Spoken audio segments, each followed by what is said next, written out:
चाबुक के डर से तो सर्कस का शेर भी कर्तव्य दिखाने लग जाता है, तो उसको हम लोग वेल ट्रेंड बोलेंगे, वेल एजुकेटेड नहीं। क्योंकि फिर आप गाय को देखिए और गाय में जो जो चीज़ आपको नज़र आती है सारा चीज़ लिख लीजिए। ऐसा करने से क्या होगा, लोग तोता या फिर जेरोक्स मशीन की तरह काम करने लगेंगे।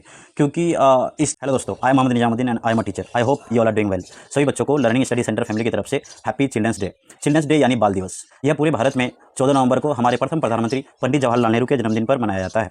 नेहरू जी बच्चों को बहुत प्यार करते थे और बच्चे भी नेहरू जी को बहुत प्यार करते थे। बच्चे उन्हें प्यार से चाचा नेहरू कह करके बुलाते थे।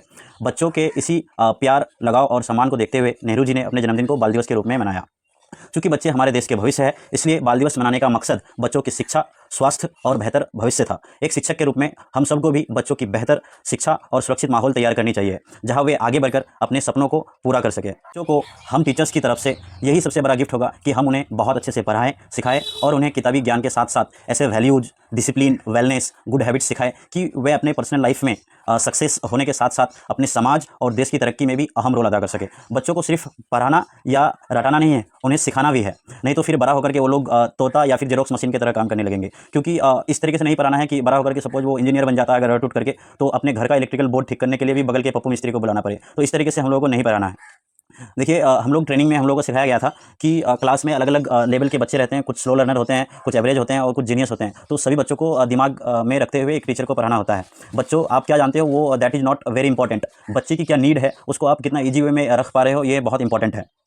क्लास में 30% ऐसे बच्चे होते हैं जो आप बोलते हो वो सुन के उन लोगों को समझ में आ जाता है। 65% ऐसे स्टूडेंट्स होते हैं जिनको आप चीज़ों को दिखाओगे तभी समझ आएगा। 5% उनमें से ऐसे भी स्टूडेंट होते हैं जिनको आप चीज़ें करके दिखाओगे तभी समझ आएगा। मैं जब भी पढ़ाता हूँ तो आप लोग मेरे कुछ वीडियोज़ भी देखते होंगे, जिसमें मैंने कभी एक एग्जाम्पल में देना चाहूँगा कि सपोज अगर आप गाय पर निबंध लिखने के लिए दिए हो छोटे बच्चे को, तो ऐसे वो लोग हाइपोथेटिकली सोच के लिख तो लेते हैं, लेकिन इसी को एक स्मार्ट अप्रोच लगा करके एक बेहतर ढंग से आप अगर ये बोलोगे कि बच्चों आपके घर के बगल में जो भी गाय है, आप गाय के पास जाकर खड़े हो जाइए, थोड़ा सा दूर में डिस्टेंस मेंटेन करते हुए। फिर आप गाय को देखिए और गाय में जो जो चीज़ आपको नजर आती है सारा चीज़ लिख लीजिए। ऐसा करने से क्या होगा, वो उनका मेमोरी पावर बहुत दिन तक रहेगा चीज़ें, और वो आराम से लिख पाएंगे। क्योंकि ऐसे सोचते हैं तो सारी चीज़ें उनके जहन में नहीं आती है। तो ये एक अच्छा तरीका है। जैसे मैंने इसको हम लोग एजुकेशन की दुनिया में फील्ड ट्रिप भी बोलते हैं। जैसे एक बार मैंने ट्री वगैरह के बारे में बताया था, पार्ट्स ऑफ ट्री वगैरह। तो हम मेरा बगल में बहुत सारे पेड़ है, वहाँ पर लेके गया था। तो बहुत सारी चीज़ें हैं। साइंस तो it's all about experiment and facts. Science जब पढ़ाएं तो जितना पॉसिबल हो, अगर सस्ती में आसानी से आसपास की चीज़ों से आप अगर रिलेट करके पढ़ा पाओगे, डेली लाइफ की चीज़ों से रिलेट करके पढ़ा पाओगे, प्रैक्टिकल करा पाओगे, ये बहुत अच्छी बात है। अदरवाइज फिर हम लोगों को सिर्फ क्वेश्चन आंसर हटा करके इस तरीके से नहीं पढ़ाना है। क्योंकि उस तरीके से रट करके वो चीज़ें याद तो कर लेते हैं, मार्क्स भी ला लेंगे, लेकिन वो पढ़ा लिखा होने के बावजूद भी सारी चीज़ें अप्लाई नहीं कर पाते हैं। जैसे हम लोग बोलते हैं कि हम लोग इंडिया में ज़्यादातर साइंटिस्ट नहीं होते हैं और भी बहुत सारे बहुत ऊपर लेवल तक नहीं जा पाते हैं, क्योंकि हम लोग का लिमिट सोच ही एक लिमिट तक हो गया है।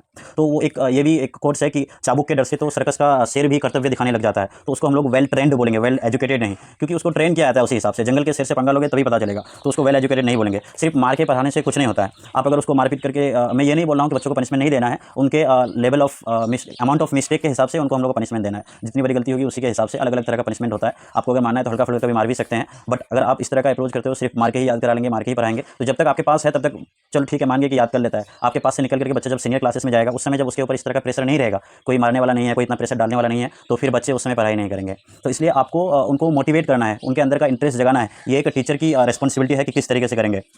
उनको उनका मकसद याद दिलाइए। वो क्यों, कोई बच्चा क्यों पढ़ना चाहेगा, उसको जरूरत होगा तभी, उसको फ़ायदा होगा तभी। तो आप अपने टीचिंग मेथड्स में इस तरह का टीचिंग मेथड्स आप अपनाइए। इस तरीके से उनको समझाइए कि उनको लगे कि हाँ ये मेरा ज़रूरत है, इससे मुझे फ़ायदा भी है, मेरा मकसद भी है। और अपना हम लोग को टीचिंग मेथड जो है वो चेंज करना पड़ता है। जैसे आप छोटे बच्चों को क ख ग सिखाते हो तो बस वो एक रॉट मेमोरी है। आप उससे अच्छा क से कलम, ख से खरगोश, इस तरह पढ़ाइए। एक स्मार्ट अप्रोच और भी है। अगर आप उसको, क्योंकि बच्चा पहले क ख नहीं जानता है, पहले वो कलम जानता है, तो आप उनको कलम से क बताइए। तो छोटी छोटी चीज़ों में हम लोग सुधार करके कहने का मतलब अच्छा टीचिंग दे सकते हैं, जिससे बच्चों को जल्दी समझ में भी आता है और वो लोग याद भी रखते हैं। और एजुकेशन का मतलब है to positive change in your behaviour, यानी आपके व्यवहार में एक सकारात्मक बदलाव दिखनी चाहिए। क्योंकि मेरा अपना मानना है, मैं अपने स्टूडेंट से हमेशा कहता हूँ कि इल्म तब तक साकार नहीं होगा जब तक कि वो अमल में ना आए। चोरी करना गलत है, झूठ बोलना गलत है, ये सब जानते हैं, लेकिन फिर भी धड़ल्ले से लोग झूठ बोलते हैं, चोरी भी करते हैं, क्योंकि वो अमल में नहीं ला पा रहे हैं। इसलिए आपको जो आप चीज़ें पढ़ते हो, अच्छी चीज़ें, गुड हैबिट सीखते हो, वो अपने आप में लाना है, वो पॉजिटिव चेंजेस खुद में लाना है, तभी आप सही मायने में एडुकेटेड कहलाओगे।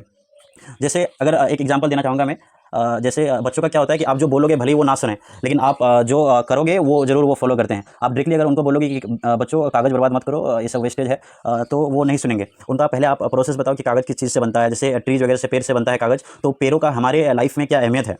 पेड़ अगर नहीं रहेंगे तो हम लोग के लाइफ में क्या बैड इफेक्ट आएगा, क्या नुकसान हो सकता है। जब बच्चे ये समझेंगे कि पेड़ का रहना हम लोगों के लिए बहुत ज़्यादा जरूरी है, तब वो कागज़ फिर बर्बाद करने से रुकेंगे खुद को। अगर आप डायरेक्टली बोलोगे बर्बाद मत करो तो वो नहीं सुनेंगे। अगर आपको बोलना है कि बिजली ज़्यादा बर्बाद मत करो, डायरेक्टली बोलोगे तो वो नहीं सुनेगा। बिल वगैरह के बारे में आप बताओगे, बट उनको आप बताओ कि बिजली किस तरीके से बनता है, ये सब लिमिटेशन है। ऐसा नहीं कि कहने का मतलब अब जितना यूज करोगे पावर आते जाएगा इस तरीके से, तो उनका आप उसको प्रोसेस समझाओ। वीडियो इस तरीके से फिर बहुत बड़ी हो जाएगी दोस्तों, तो यही तक मैं अपनी बातें समाप्त करना चाहूँगा। बोर्ड पे कुछ लिखा हुआ है, हैप्पी चिल्ड्रंस डे। फिर से एक बार, हिंदी में इसको बाल दिवस बोलते हैं और उर्दू में योम इत्फाल बोलते हैं। Thank you so much again, learning study centre family wishes you happy children's day. Thank you so much. एक और बात दोस्तों, मुझे सडनली याद आ गया कि आप सब अपने बच्चों को ज़रूर पढ़ाएं, ये उनका बुनियादी हक है, फंडामेंटल राइट्स है। आप कहीं पर भी पढ़ाएं, लेकिन ज़रूर पढ़ाएं, ये उनका हक है और यही आपका पूंजी है।